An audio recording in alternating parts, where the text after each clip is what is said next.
Hey everyone, welcome to Build Consulting's, I think it's March 2022 webinar, Uniting Your Divided Data, How to Make CRM a Reality in Your Organization. We are incredibly excited for today's webinar. We're going to do introductions in a moment. This is being recorded for those of you who don't want to take copious notes.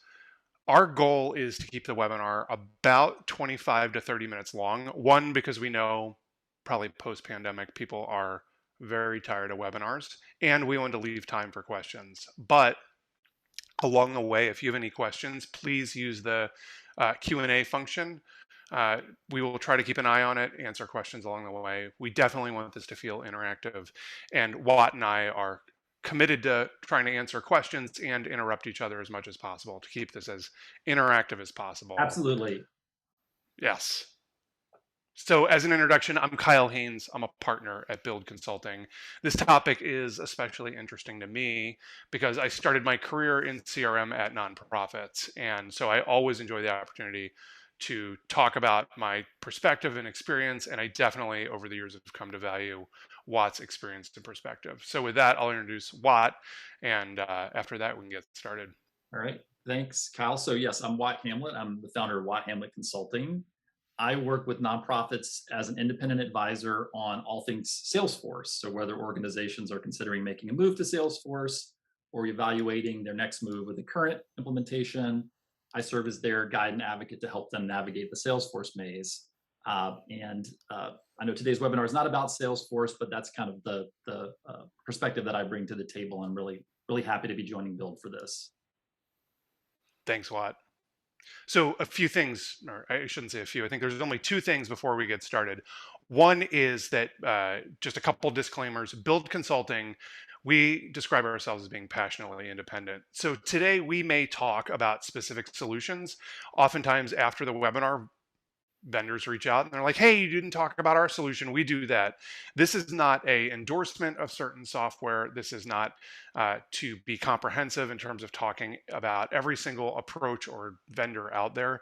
When we do talk about specific vendors or do talk about specific solutions, it's really just as an illustration. The next one is for those of you who are newer to Build Consulting, we use this formula all the time. And the idea here is that we really believe that by taking new technology and layering it on top of an old organization, all you end up with is an expensive old organization. And today is really about creating the environment and setting the stage so that if you do make investments in CRM and investments in CRM data, that you don't end up becoming an expensive old organization. So with that, let's get into the content for today's webinar. And I think, Watt, you were going to start here, if I remember. Yeah, so we just want to make sure we're defining terms here at the outset. Probably everybody on this call has a general sense of what CRM is. But we'll just go ahead and sort of state our definition for the record. So CRM is an acronym, stands for Customer or Constituent Relationship Management. I think of it first and foremost as a set of business practices, a way of doing things within an organization for managing relationships with constituents and other types of data. But most often CRM is thought of as the software itself. And that's really the definition we're discussing today. So if you're an organization looking to unite data within your organization by using a type of software called CRM, what are the considerations at hand? What are the things you need to be thinking about? What are the things you can do to be successful in doing that? And I would just point out that in a nonprofit context, the kind of data you're managing could be related to people, so your donors, members, program participants, event registrants, volunteers, et cetera, as well as transactions, so donations you receive or event registrations. They could be one-on-one interactions. They could be mass engagements, so email, direct mail, that sort of thing. And CRM is quite often also about not just storing your data, but giving you ways to work with it. So being able to better manage processes related to data, as well as being able to both monitor the work of your organization as well as measure it. And that's where things like reporting and analytics come into play and are quite often part of what organizations are looking to accomplish when they adopt a CRM. It's always amazing to me how that definition keeps expanding and growing and growing and growing compared to when I started in nonprofits. So, our approach for today will be looking at this framework. There are three pillars to it. There is the first step, which is defining. So, this is as an organization agreeing on what you mean when you say CRM. The second pillar is around deciding. So, what's the realm of technology that you are including in your definition of CRM and that you want to evaluate or make sure is part of the picture as you move forward with CRM? And then the third category is driving. So, what are the specific things you can do to bring about your particular vision or definition with the particular technologies that you have in mind or that you're considering? So I think I was going to take the first section. And as we talk about defining, I think what you're going to hear a lot today is us talking about CRM specifically. And I think that it's an important underlying assumption as we talk about this, and Watt touched on this earlier, is that CRM is a rich source of data. And for many nonprofits, that is the case, where whether it's program participants, whether it's volunteers or donors, our hypothesis as we move this conversation, this presentation forward, is that for your organization, CRM data is incredibly important. As a first step, when we thought about this framework, we thought about what approach is going to make the most sense for your organization. So there's a couple different ways that we thought about it. One is more of a top-down approach, where senior leadership or a group of senior leaders have identified CRM as something that's worthy of them investing in. And then the second one is more of a bottom-up approach. And we oftentimes encounter organizations that CRM is handled in more of an organic and siloed way. So development might have a fundraising solution. The program team might have a different solution. The volunteer management team might have a different solution. And so we think that there could be, as you think about CRM, two different ways of thinking about that. Watt, anything you would add there?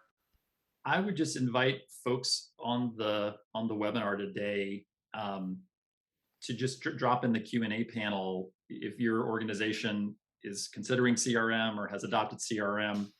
Which of these approaches did you take? Was it more of a top-down centralized approach, or was it more sort of a more bottoms-up, distributed, organic, siloed approach?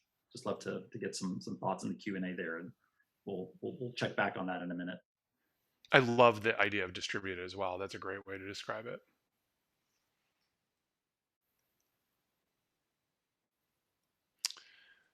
Watt, I forget. Was this a slide I was going to cover? I'm sorry. Sure. Awesome. So some of the things that we see when organizations get to a point that perhaps they're ready to look at a top-down approach. And I think realistically, very few organizations start with an organization-wide approach to CRM. It does sort of happen in a more distributed or organic way.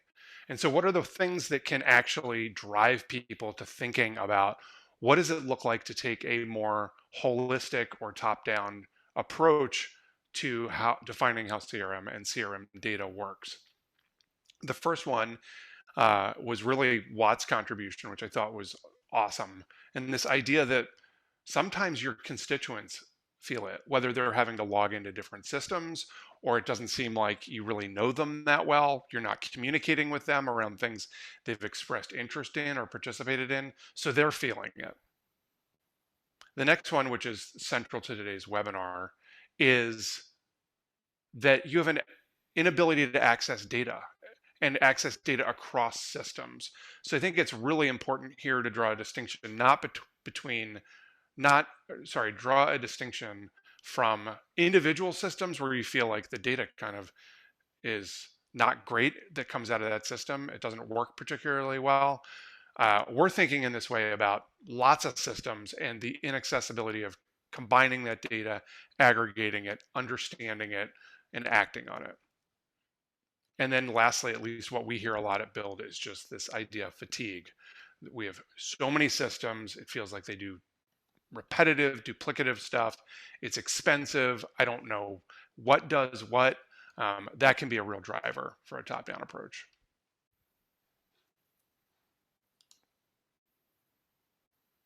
So when doing a top-down approach, there are some opportunities and there's some challenges. The things about doing a top-down approach is oftentimes it's an opportunity for you to look at sort of the entire ecosystem and figure out how are we going to solve this holistically.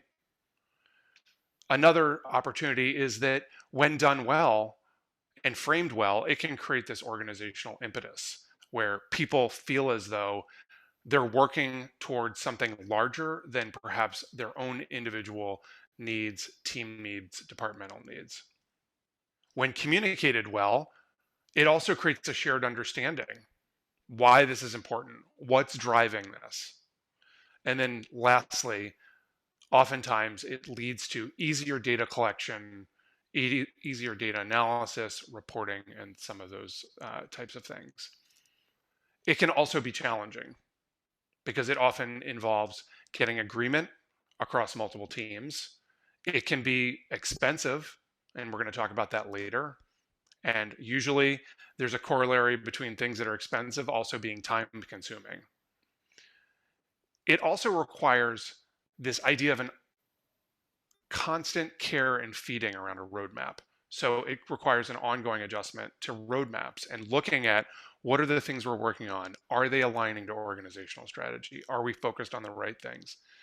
And then it can also be a big commitment in a single direction. Watt, anything you would add? No, I don't think so at this point. Some of the things we see around a bottom-up approach is that it's a very easy way to meet the specific needs of a department. The set of requirements is much less, or sorry, there are fewer requirements is what I'm trying to say, compared to trying to understand the requirements of a whole organization. It's a way to address an emerging opportunity in an entrepreneurial way. So we just want to test this out. We have a program, we want to see if this software works well, and then you could perhaps take a different approach later. The other one is that, and I just encountered this recently, there's an organization, at least for the consultants, seemed very obvious that they should take a top-down approach and that CRM needed to be something the whole organization was thinking about. In meeting with departments, we don't think everybody saw it that way. And so it would just take a large change effort to get people to see the value of it. And we didn't happen to see what the ROI on that was. So that can be another reason to take a bottom-up approach. We're just not ready. We have other priorities. There's other things that are important. What I see a couple chats and a question. Yeah, you know what? Kyle, go ahead and tackle the next slide, and then we'll come back to the comments that have been shared. Oh, good. You've been facilitating the comments in the QA in the background. I Nice, have. nice.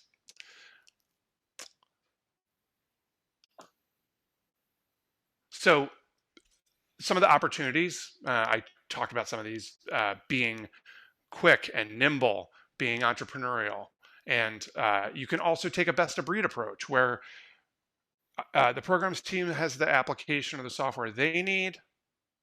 The development team has the tools they need. And let's figure out how that data, we can manage that data more effectively. Some of the challenges associated with that are that you're really only looking at the requirements for a small subset of people.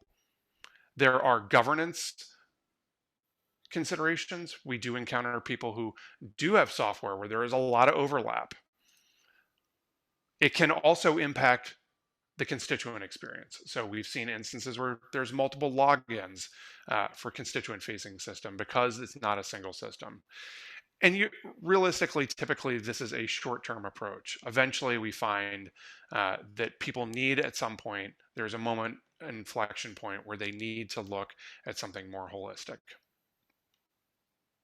Yeah, and that that marries up really well with one of the comments that came in from Charlotte. So she said, I recall back in 2000, good long memory there, Charlotte. Our organizational CRM was bottoms up, distributed organic. All departments bought whatever they needed. But then things got chaotic and we had to consolidate, and CRM strategy became top down. Right. And I think how you and I both see that situation quite often, where organizations kind of let 1,000 flowers bloom, either because they want to give, kind of the power to the people, or just because they're not in a mindset or have the ability to be more consolidated or centralized about it. But then they get to a point where it gets chaotic, as Charlotte said, and now you need to start to impose some kind of order and plan on the approach you're taking. And Jill said something. Well, Jill said something interesting. She said, we have a push for new CRM from both the top down and the bottoms up, but I'm not sure those two sides are aligned. So Kyle, what do you do then? I think we're going to chat about some of those things later.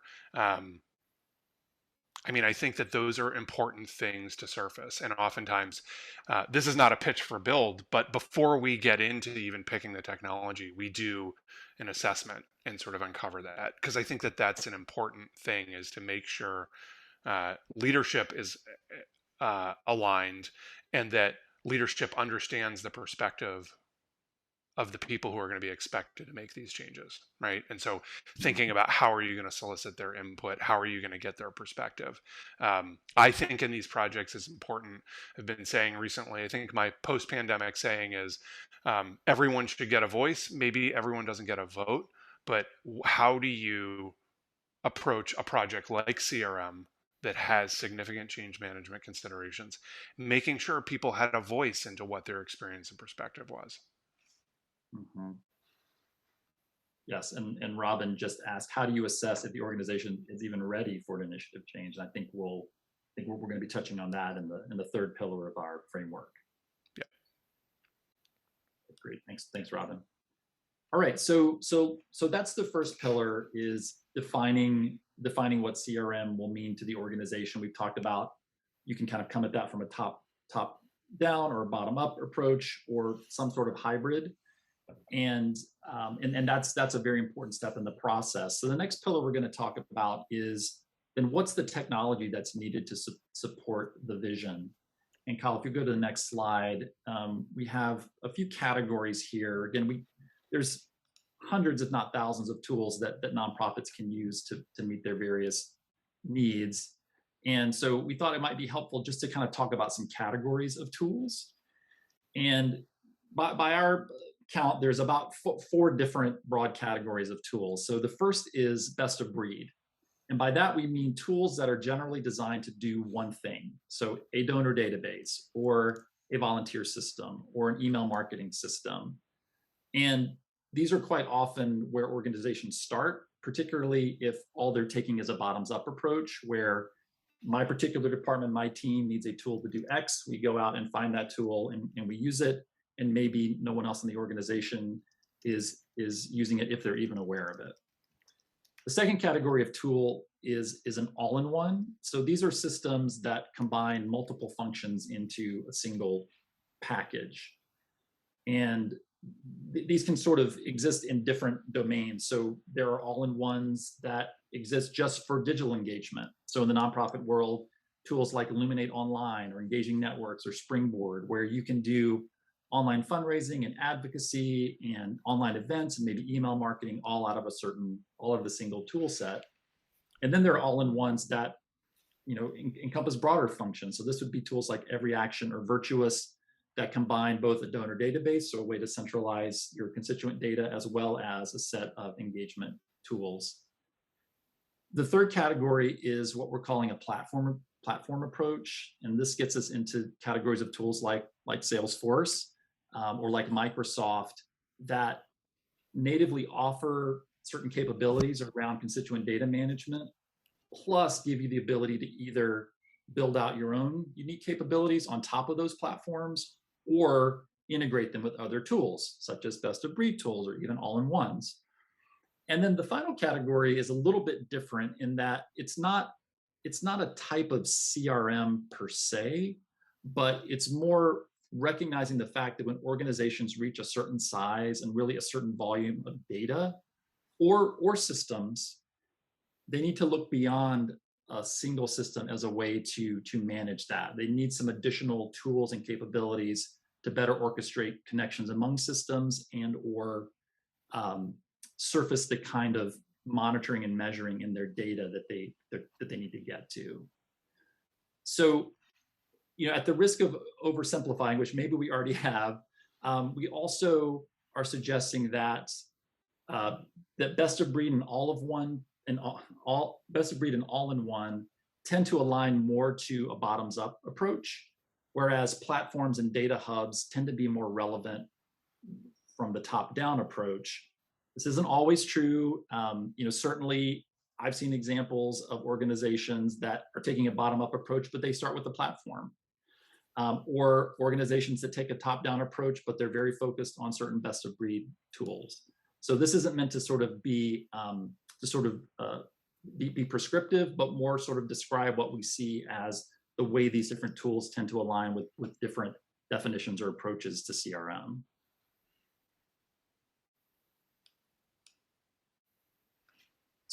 So beyond that, then, when you think about the things that are available in the nonprofit sector as tools, what are some of the trends that we're seeing among the things that are being offered? And we came up with three for today's presentation. The first is that vendors are consolidating through acquisitions. Probably the prime and maybe longest standing example of that is Blackbaud. They're still the single largest company that's solely devoted to nonprofit software, and for a very long time their strategy has been one of acquisition. I used to work for a company called Convio. They were acquired by Blackbaud, and even up until the beginning of this year, Blackbaud is still expanding their offerings by acquisition. If you look at their website today, there's 8 different categories of products you can buy from Blackbaud, and many of those have come by way of acquisitions, but they're not the only one. Every Action we mentioned already, they've been around since 2014, but in the past 2 or 3 years, they've really accelerated their acquisition of other tools in the space. So now, they own Salsa and BSD tools and a bunch of other solutions. And then just towards the end of last year, they themselves were acquired and consolidated with 2 other technology companies, Social Solutions and CyberGrants. So you've got these fish that keep swallowing smaller fish. Virtuous also just made an acquisition of a tool called Vomo. So that's one of the things that seems to be, it's been going on for a while, but the pace of those seem to be accelerating now, and that can be very disruptive for nonprofits. If you're on one of those tools and it gets acquired, it raises a lot of questions, but it also can be good news for customers, because if you're looking for a particular solution now, there's a better chance that a single vendor can provide the things you're looking for. So that's trend number one. The second is that vendors are expanding what they do. So the example I have here is with Salesforce, that for most of Salesforce's history in the nonprofit space, they've just been essentially reselling the corporate tools that the larger Salesforce company makes for the general marketplace. But in the past 2 years now, Salesforce.org, which is the part of Salesforce focused on nonprofits and higher ed, has introduced their own paid products into the nonprofit market. My count is 6. They have 6 now that you can buy that are specifically built for nonprofits.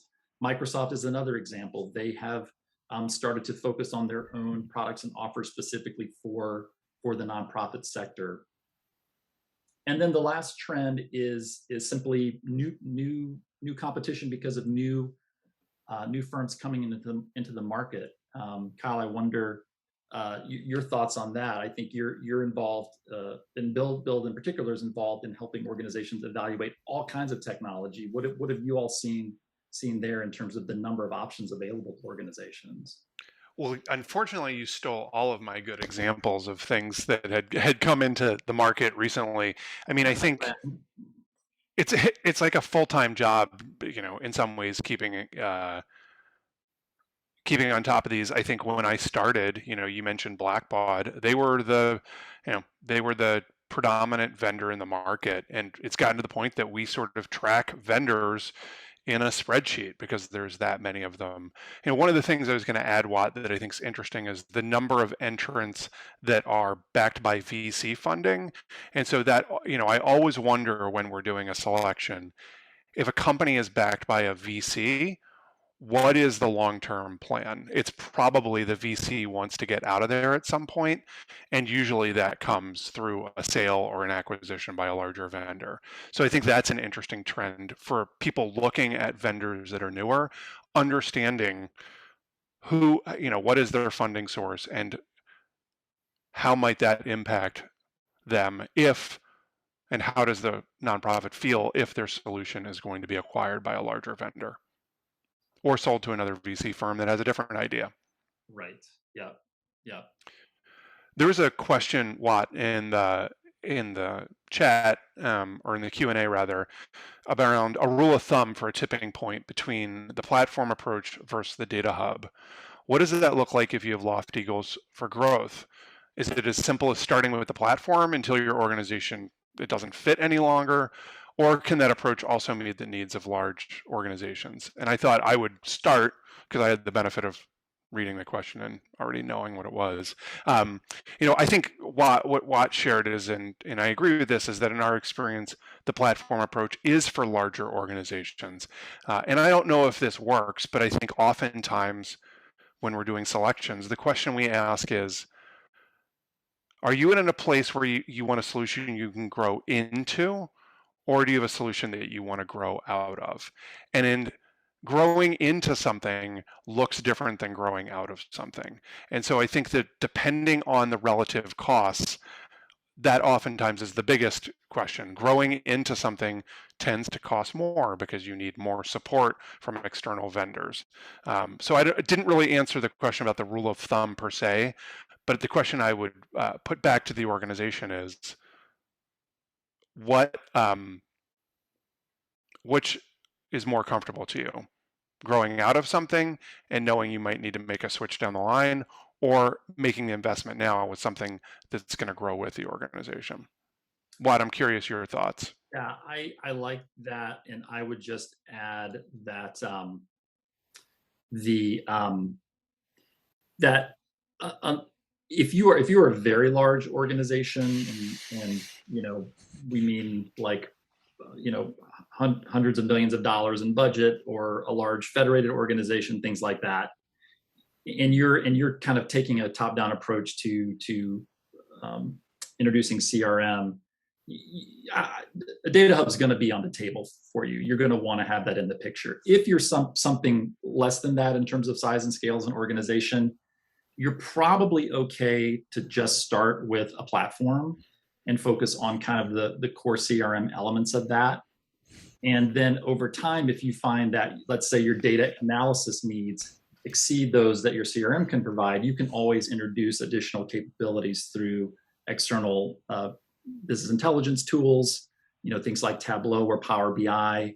And again, the exception to that would be if for some reason your organization maybe in and of itself isn't huge, but you're dealing with really large volumes of data.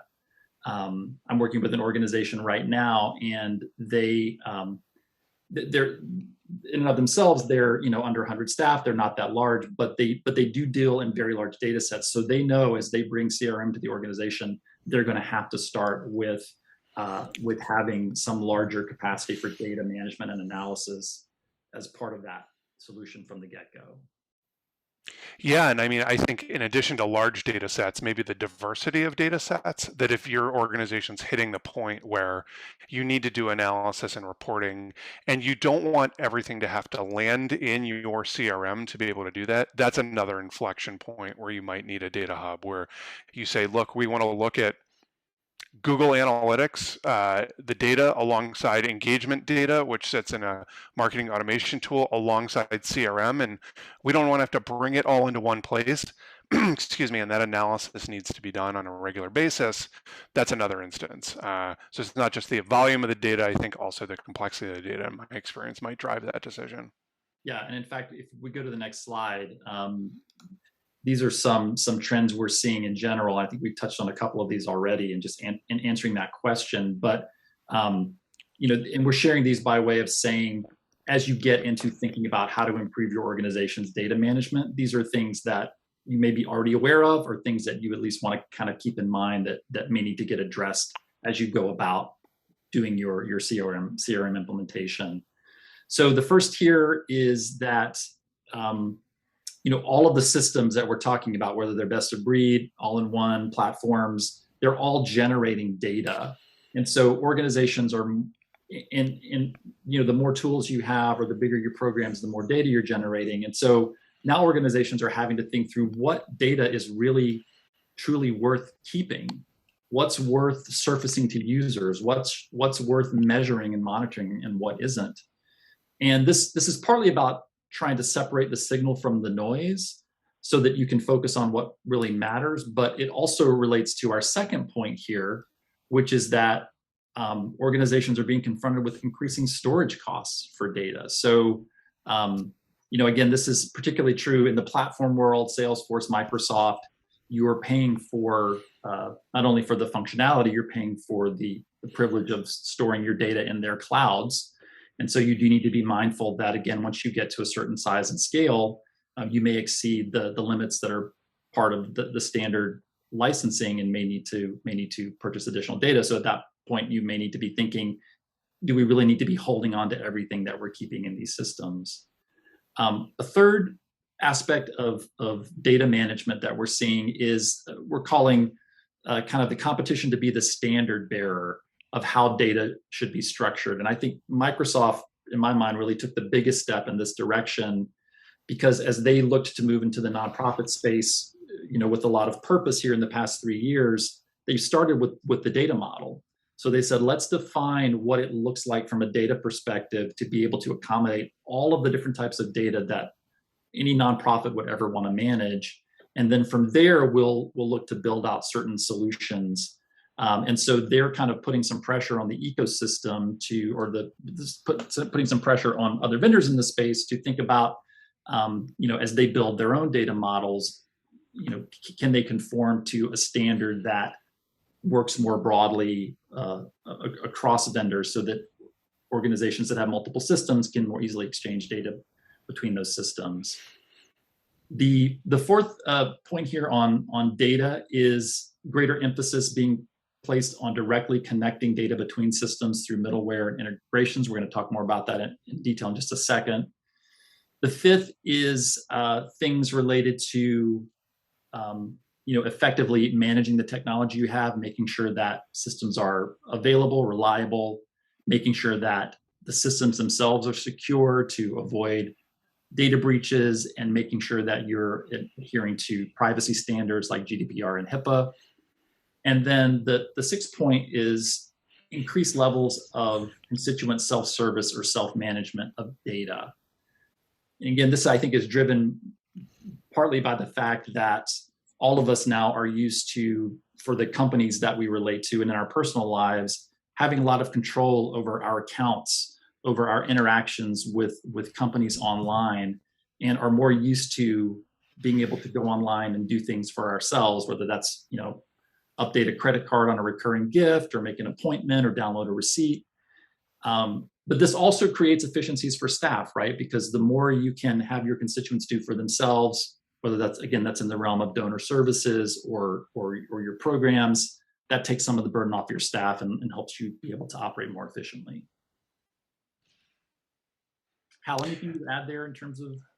No, I'm actually curious if anyone from the audience would have anything to add. So feel free to chat or add anything to the Q&A if there's things that some of the folks who are on today's call, if anyone is seen trends, we're curious. If we certainly didn't get all of them, this was the 6 Watt and I came up with. So please feel free to add them. Great. And then I've just got one more slide here I want to talk about by way of tech systems, and that's specifically on integration, because invariably, whether you take a top-down approach or bottom-up approach, the odds are very, very good you are not going to end up with all of your data in a single system. And so, even to get the data into a single system, you're probably going to be faced with some kind of system integration, maybe in the short term or long term. So, three basic ways to think about tying data together between systems. The first is file exchange. This is import export. So somebody downloads a CSV or Excel file out of one system and imports it into another system. That's a more manual approach, but in many cases that's sufficient, right? There's no need to invest in anything more sophisticated than that in certain cases. The second category would be APIs or connectors. And this is for, if you think about the platform approach, kind of the app concept, where companies have pre-built ways for their products to plug into a Salesforce or a Microsoft or other platform. And so these are a little bit more plug and play, and can be more efficient to operate, because sort of all of the business logic has been built into the connector that the company has built. And then the third category would be some sort of more sophisticated middleware or an ETL tool. It's sometimes called integration platform as a service. But these are external tools that you're using to build in both the business logic as well as the actual technical connections between systems, give you a lot more control over what data moves where and when, but also just a lot more overhead to operate, both in terms of time and cost. So with that, Kyle, I will hand it back to you to talk to us about our third pillar. Excellent. And I think that a lot of or hopefully a lot of what's covered in this section answer some of the questions and some of the comments that we heard earlier in both the chat and the Q&A. And the essence of this is really hopefully giving you some ideas and some practical tools that help you both define or get into more details around what it's going to take to drive adoption of CRM. And in some ways, answering the question, what is this project all about? What is this CRM project really all about? And do we agree on what it's about? I talk about change management a lot. And I think that change management is a hybrid of both art and science. And many organizations don't do a good job of balancing them. You see organizations that approach it just purely from a project management lens and are like, this is about managing tasks and milestones and driving progress forward.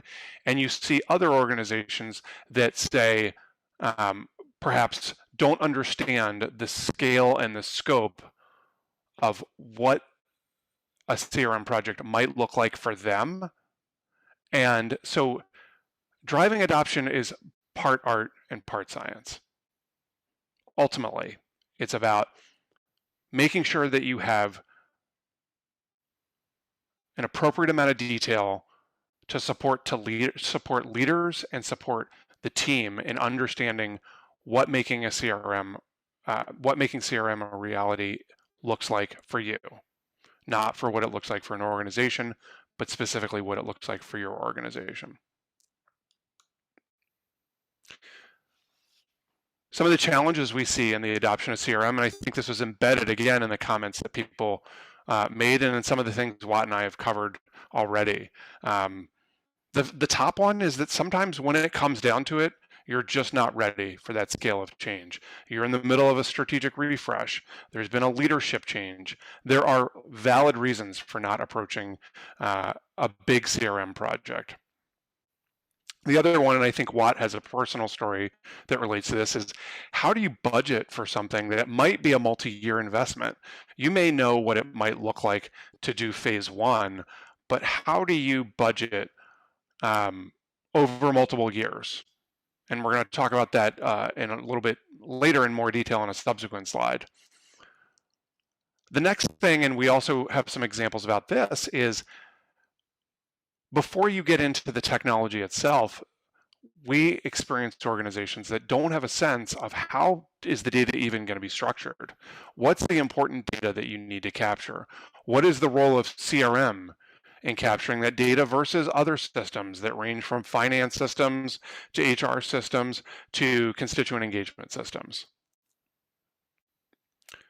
The next one is around governance, that there's not established ways, and I should say project governance. There's not really a history of surfacing and addressing differences of opinion.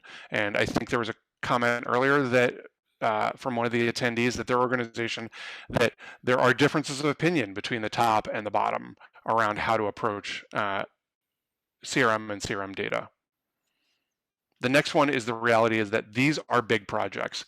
They are time intensive.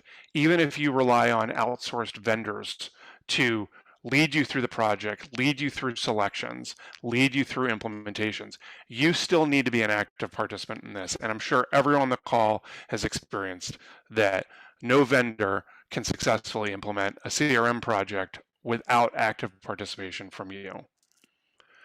And then the very real last one is that over time, it's hard to maintain interest in this. If this is a multi-year Salesforce project, that's a lot of time and energy. And how do you keep people's interest in this project and attention and commitment to this project going? Well, I saw a couple questions in the Q&A. Are they questions you want me to answer now, or? Yeah, we had a couple come in related to data integration. I think maybe we'll come back to those just so we don't get too far off track with what you're talking about here, Kyle. Great, thank you. The first is deciding what approach is right for you, and we're going to talk a bit more about that in a moment. The next is that if you're going to take a top-down approach, we think that you have to find a way to frame this as an organizational imperative. So what came to mind was an organization that I work with, the Lymphoma Research Foundation, and really getting people aligned around what the constituent journey is when somebody is diagnosed with lymphoma. The reality is that it's probably the scariest thing that someone has ever faced. And so how do we meet them where they are in their journey? And how do our systems and technology support those? And upstream of that, how do our business processes? How do our operations? How do we create a supportive journey? And so in some ways, this is an example from a top down before we're even getting into questions about, are we talking about Salesforce here? Are we talking about Dynamics? What are we talking about here? We are creating an imperative to think about CRM more holistically. Kyle, I just want to add that that on your previous slide talking about the 6 most common challenges, Jill chimed in to say that her organization checks 5 of the 6 boxes. Oh. So I guess first of all, Jill, congratulations that at least there's 1 box you don't check. So that's good. That's good. But I'd love to know if other folks, if there are other challenges, if you want to give an amen to one of the challenges that Kyle named, or if there are other challenges that you found along the way towards trying to bring CRM into reality in your organization. I don't know. I want to know which box they don't check and what we can do to help you check all 6 boxes. Yeah, Jill, we'd love to know which one you've already checked or haven't checked. Yeah. So I was going to talk about data architecture. This is, and we called this out earlier as something that oftentimes organizations don't take the time to do. You can see that this sits upstream of making a technology selection. This is really understanding how everything fits together and coming up with an agreement about how things fit together. And in some ways, for the folks who are asking about how do you socialize how big this is, this can be a quick way, even though this looks reasonably technical, to say, look at the complexity of what we're trying to accomplish. Look at the types of data that we need to capture that all have something to do with how constituents experience us.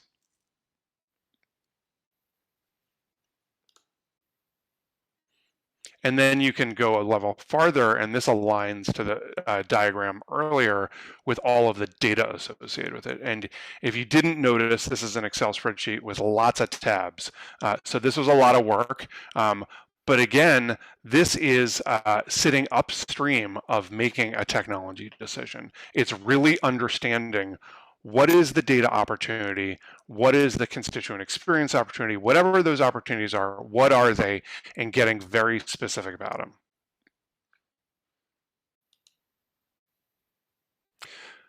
The other lens that you could look at this through is, how are stakeholders going to be impacted by this, by a CRM project and CRM data?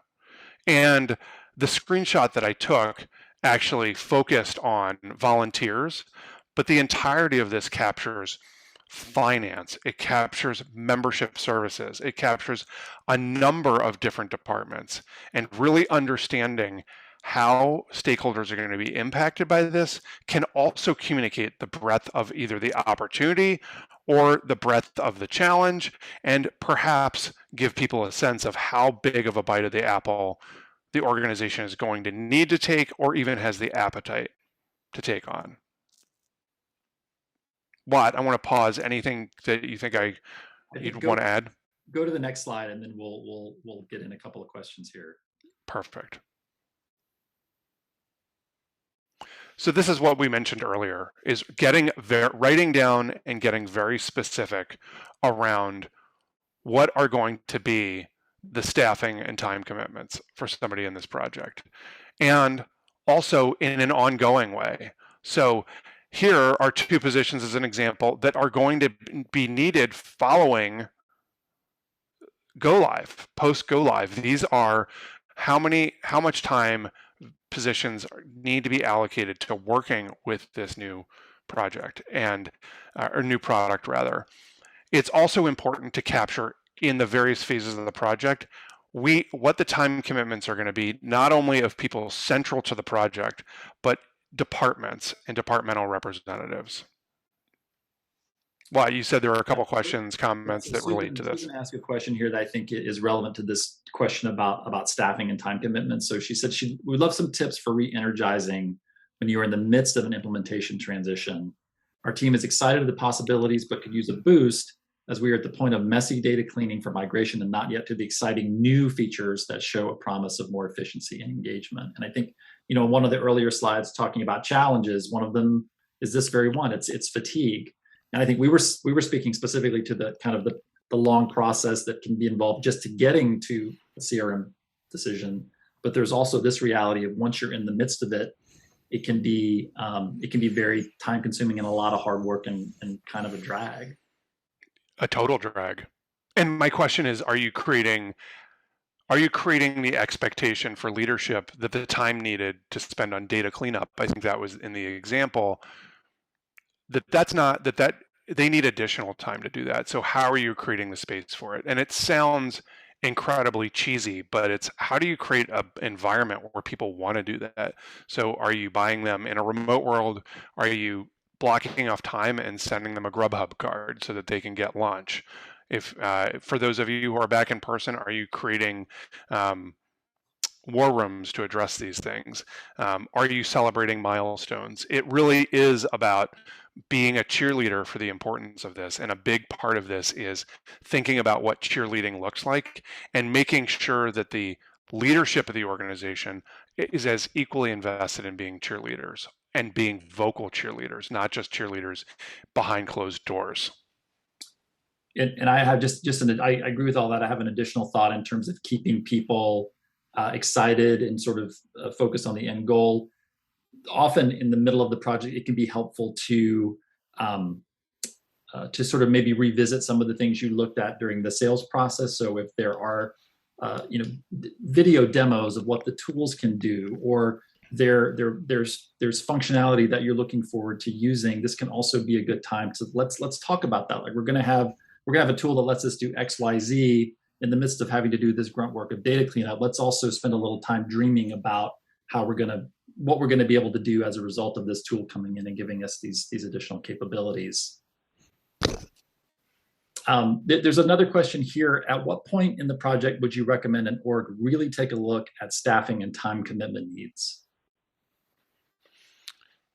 I mean, the way that I would answer that is that it needs to be part of the selection. I think that before you go forward with implementation, understanding those staff, that staffing has a cost associated with it, and it should be considered alongside the costs of the overall implementation. So, I mean, I think it's something that's earlier rather than later, and I think it is evolving as you go through a selection, as you understand from the vendor what they are bringing to the table and what they expect you to bring to the table.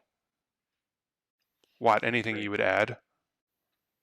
No, I totally agree with that. I crushed it. You crushed it. Nice. High level budget guidance and multi year budgets. We recognize that this is really not always an easy thing to do. And what I thought was perhaps illustrative for those of you who have not been involved in this or done something like this before is just showing the places that that in this example we were able to get very, very specific, and you can probably infer where we could get specific. They're the ones that are not rounded to the nearest 5,000, and places where it was just notional. And I think the other thing I'd call out here is that we made it explicitly clear that they should prepare to need to hire additional staff, that their existing staff would not be able to support a larger top-down approach to CRM. And this high-level budget guidance actually was for an organization moving away from a best-of-breed approach to something they hope is different and that they hope ends up creating richer constituent experiences as a result. So this just shows some of the places that you can get very specific and some of the places we think it's important to socialize with the organization expected costs into the future so that it doesn't become a surprise later. Yeah, and this was a real learning for me early in my career, my first nonprofit role. I found myself in the position of needing to select and recommend technology, and I just didn't have a concept of this. Right? No one had sort of sat down with me and explained to me how the budgeting process works and how for something you want to do, 6 months from now, you need to have budgeted for that 12 months ago. So, this has been one of my learnings, but I do think the more you can look ahead and really understand the investment, the more clearly the organization can move into this. And Jill, by the way, she responded. We said, which of the 6 that your organization already have down? She said it was the budgeting piece. So kudos to you, Jill. Kyle, there's another question, a follow-up on looking at staffing and time commitments. Yep. What's the do you have recommendations for how to evaluate that, for how to really understand what is it going to require from our staff to take this on, and how do we begin to allocate roles and hours to those needs? One of the things that we've done is when we issue RFPs is that we ask the vendor that question. And just a hopefully quick segue on RFPs. I think that really well done RFPs not only solicit really good information from a vendor, they also provide really good information for the vendor to respond to. And I think an important part of that is communicating what your availability and your current staff look like. So if Wad and I are selecting a new piece of software and we have no experience with it, we don't even know what it does, we just know we need it. That's not a great example in the context of this webinar, but we need to communicate that to the vendor. They're going to have to lead us through it, right? So if we were to use a specific, we were looking for somebody to help us implement QuickBooks, we need to let them know Watt and I are terrible at accounting. We don't know double entry accounting. We don't know any of this stuff. Lead us. We're going to need you to lead us through this. By painting that picture, you can then ask, based on what we've told you, what staff do you need to bring this on to work with us? What do we need to bring to the implementation? What should we expect?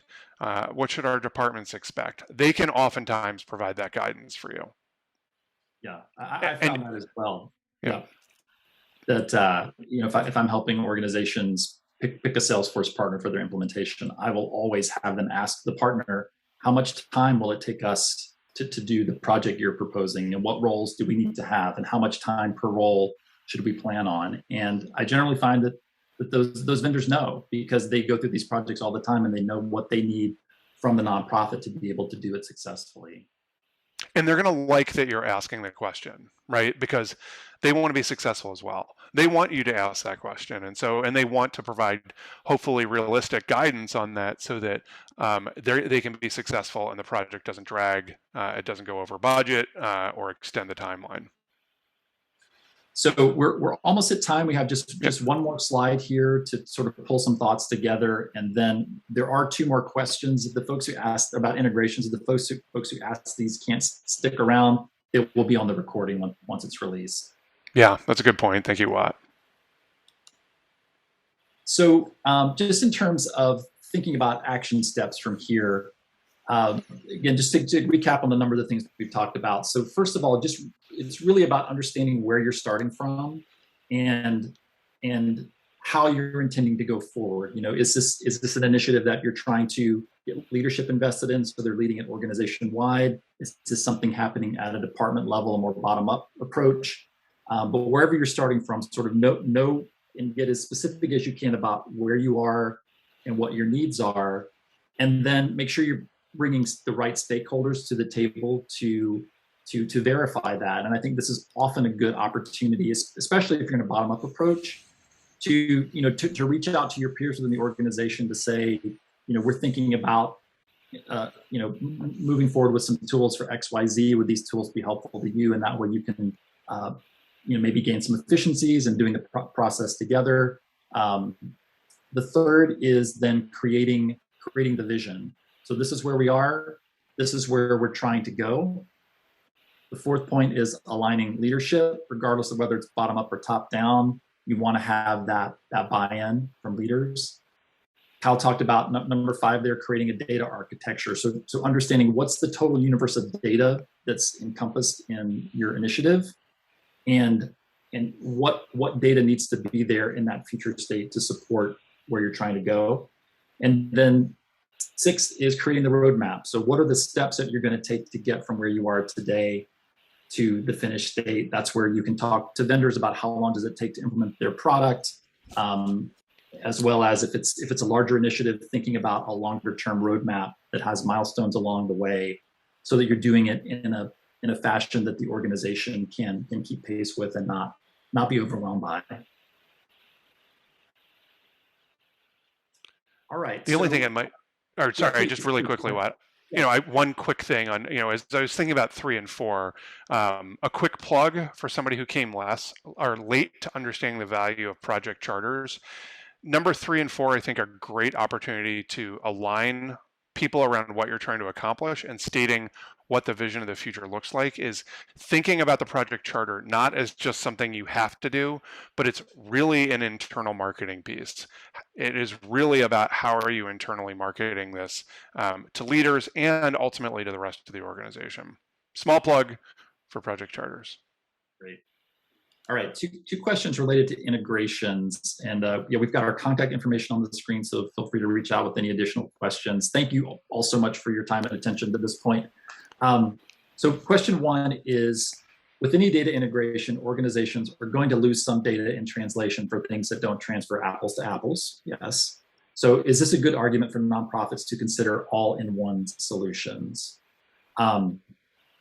And I would say yes. I mean, I think in general, the more you can consolidate your data systems, the better.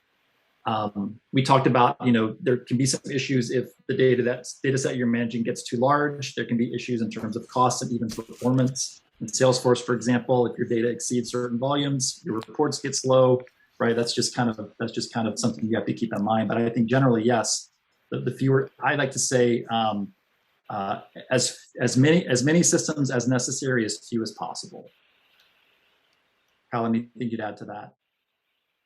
Yeah, I mean, I think that, I might add to that answering the question, I guess the question that comes up for me is the data that you're losing is it okay if you're not losing it? So as making sure the organization has an understanding of whether the data that's being lost, whether it's high quality durable data, or is it data that, in an integration you're like, it's okay that we're not bringing that over because we're not sure it has durable value. That's the only thing I might add.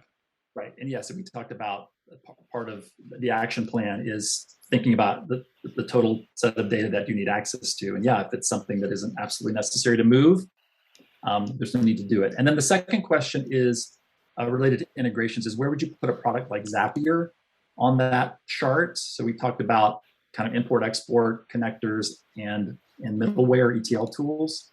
The question asker says, it's an easy tool to use, but I'm concerned about relying on it too much, concerned that I don't understand its limits or drawbacks. I think, and there's a number of other tools that are like Zapier. There's Workato and some others that are designed to make it really easy to do kind of point and click integrations.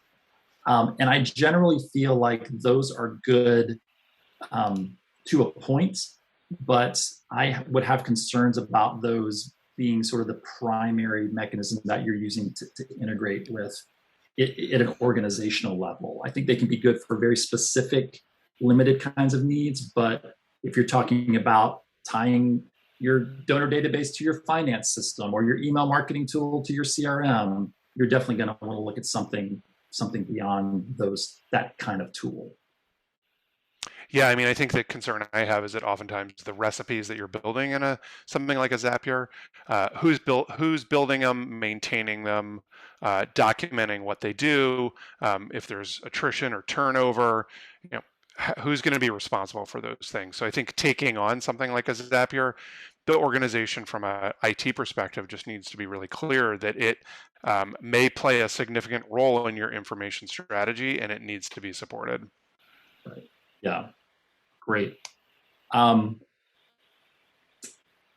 Let's see. I think that is everything. So yeah, I think that we got through all the questions, all the chat. We did not go only 30 minutes, but I think it's because we got some great questions along the way, and I really appreciate the participation of everyone. And just as a reminder, we are going to send out the slides, and the recording will be available. It usually takes about a day or so, but you'll get notification that it's available. Watt, I don't know if there's anything you'd like to add or anything in signing off you'd like to say. Thank you, Kyle, for inviting me to be part of this, and thanks everybody for joining today. Hope it was useful to you. Thanks, everyone.